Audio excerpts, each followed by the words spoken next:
apparitions, the Bible, the Reformation, homosexuality, witchcraft, God, Mary, the Eucharist, Islam. So there's all kinds of little booklets to help encourage your faith and then to pass it on to others who are questioning about their faith as well.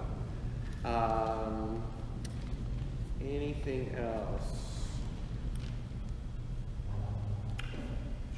And of course, there's always Catholic Answers magazine that you can subscribe to stay up to date on the latest topics related to defending your faith. It's very good.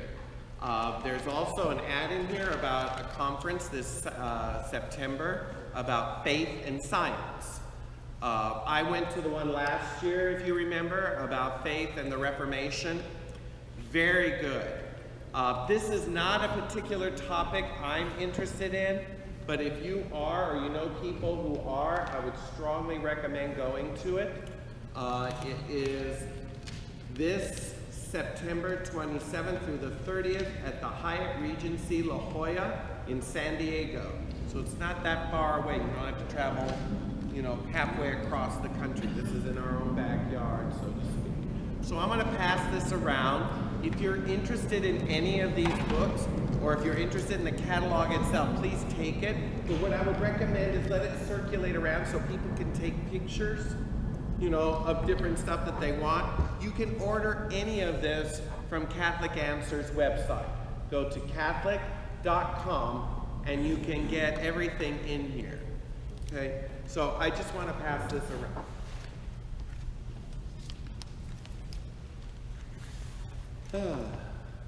And let's see what we got. Well, I do have the, yes, Robert? Go ahead. I was going to say, I do have the final outline for the book of Revelation. I do here. Whether we'll actually get to it tonight, I don't know, because we're in the midst of a review of what we've covered so far. And like I said, I've been doing this in sort of a visual way. And where we left our heroes off, where did we leave our heroes? We left them off on Revelation chapter 13. That's 9. Nope, that's not it. There we go. Revelation chapter 13. The two beasts. The two beasts, one that rises from the sea, one that rises from the sea, and the other one from the land. Okay? And these are, again, symbolic images. All right? The beast that rises out of the sea has 7 heads, 10 horns, upon his horns 10 crowns, and his appearance had the head like a lion, the body like a leopard, feet like a bear. All right? And a first century Jew who would have saw this image would have immediately thought of the beast of Daniel chapter 7. And we went over that when we went over Revelation 13. But I just want to emphasize this a little bit here. That this beast is the amalgamation of all those individual beasts that Daniel saw back in chapter 7. He saw a succession of beasts, one like a lion with wings, one like a leopard, another one like a bear with ribs in its mouth, and then a fourth beast with iron teeth. And what those represented to Daniel were kingdoms and kings of those kingdoms that were to come, beginning with Babylon and ending up with Rome.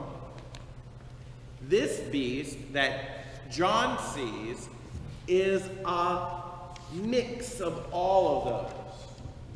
All of those. It's not a mistake that it has this imagery from the one that Daniel saw. there obviously some connection. What's the connection? The connection is this. What those beasts represented to Daniel is what this beast represents here in the book of Revelation. They represent the world system, the Gentile kingdoms, because it rises out of the sea, and the sea represents the Gentile kingdoms. Okay? So this beast comes out of the sea. Why is it a beast? Because in God's eyes, that's exactly what this person is. Someone who acts, if you will, like an animal. Not a human being. So just as the kingdoms of Daniel were ruthless, totalitarian, they were oppressive to the people of God, at that time the Jews, so this king also oppresses the people of God. In Revelation chapter 13, we read,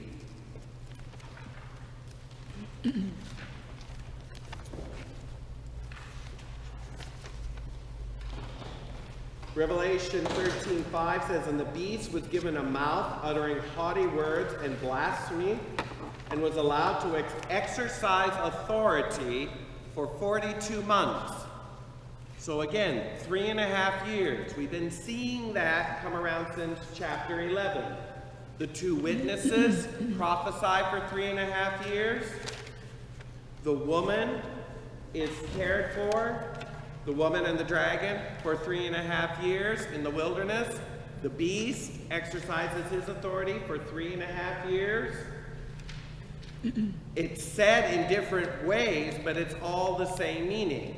It's either 1,260 days, or it's 42 months, or it's represented as a time times and a half time. All the same amount of time, 3.5 years. And as I said when we went over Revelation 13, that this is a mimic of Jesus' ministry. Jesus ministered for 3.5 years on earth. The Antichrist, of whom this is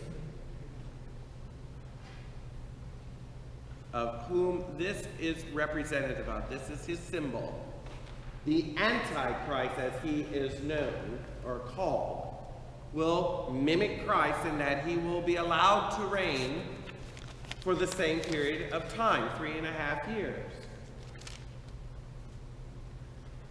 It opened its mouth to utter blasphemies against God, blaspheming his name, his dwelling, that is, those who dwell in heaven. Now get this. It was also allowed to make war on the saints and to overcome them. Did you hear that?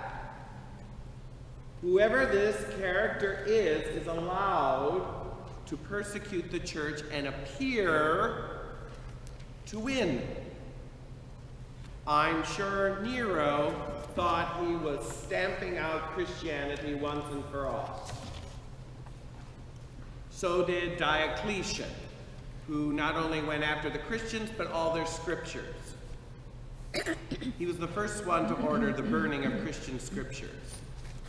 Diocletian, 303 AD. There was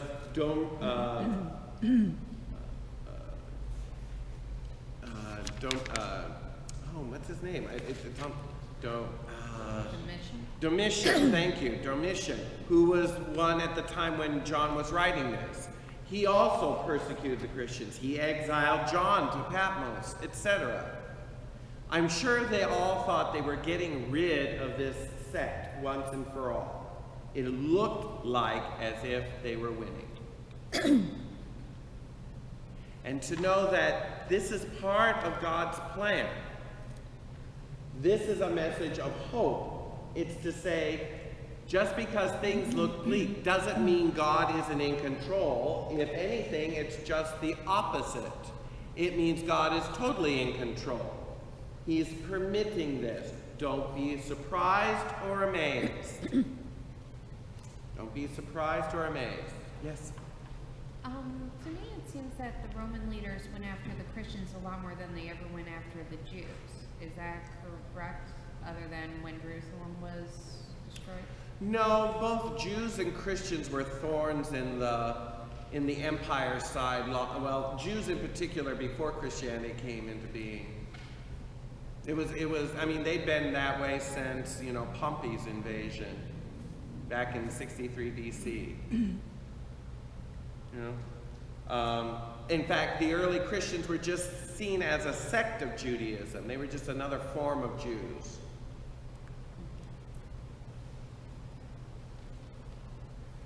Yeah? They didn't see much difference between them. They both followed Jewish prophets. The Christians began to distinguish themselves from Jews around the 2nd century, though. By the 3rd century, there was a distinction between Jews and Christians. There was a clear distinction, but in the early days, they were pretty much seen the same. As far as the Romans were concerned, they both were playing nice. They just wouldn't play nice. They wouldn't worship the emperor like everyone else. Why is this such a big deal? Who cares? Just burn incense to his image and move on with your life. We don't care if you believe in it or not. That's not important. What's important is that you just be a good citizen. Right? And the Jews and the Christians said, no. There's only one Lord. Right? That's what got them into trouble. Prior to the rise of Christianity, the Jews were the only ones that were doing that in the empire. And as long as they kept their little sect in their own little backwater town, the Romans were like, all right, fine, whatever, you know, just pay your taxes and shut up about it. That was the whole bit with the Pharisees. It's like, look, Jesus is stirring the people up. The Romans are going to come after us. We're going to lose all of this. We've got to stop it. Better one man die than the whole nation suffer. Right? Right. In other words, let's just keep the peace. You know, Jesus is not playing nice with the Romans. See, it was just this tension that had been going on for decades, you know, in Palestine, in Jerusalem, before Jesus even came. It just came to a fevered pitch when he was there. Okay. But what does, hello. So this is just, and this is not just the figure at the end of time. This also represents all those figures throughout history who want to put themselves in the place of God. Okay? Political figures, you know, you can fill in the blank. It's been going on since the beginning of time. But it also represents the final Antichrist that will happen at the end of time. And he's followed by this guy, the land beast. Who's the land beast? We don't hear too much about him because I think that the first beast is political, and you know, they made a movie about him with Lee Remick, you know, and Gregory Peck, you know. The Omen, you know. So, but we don't hear about his partner in crime, if you will, this land beast. But this is the second half of Revelation 13, and it says in verse 11, I saw another beast which rose out of the earth. It had 2 horns like a lamb, and it spoke like a dragon. It exercises all the authority of the first beast in its presence, and makes the earth and its inhabitants worship the first beast, whose mortal wound was healed. It works great signs, even making fire come down from heaven in the sight of men. And by the signs which it is allowed to work in the presence of the beast, it deceives those who dwell on the earth, bidding them to make an image for the beast, which was wounded by the sword, yet lived. And it was allowed to give breath to the image of the beast, so that the image of the beast should even speak, and cause those who would not worship the image of the beast to be slain. This is what we typically call the false prophet. And this chapter really completes what is known as the Satanic Trinity, which is what? The devil, the Antichrist, The false prophets. and the false prophet. Okay, and this is in mimic of the Holy Trinity, the Father, the Son, and the Holy Spirit. So it's at this point in history that evil, if you will, has its day. It's allowed to be fully expressed in its fullest, how do I say it? It's in its fullness. That's the best way I can describe it, because you have this confluence of these three individuals that are the ultimate ape or mimic of God himself. And this will happen at the end of time. This will happen at the end of time. Between now and then, there will be many false prophets, many antichrists that will arise. Okay?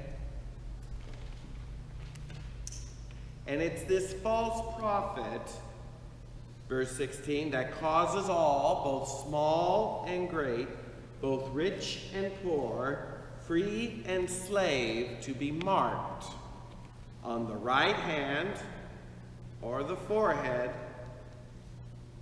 so that no one may buy or sell unless he has the mark. That is the number of the beast, the name of the beast, or the number of its name.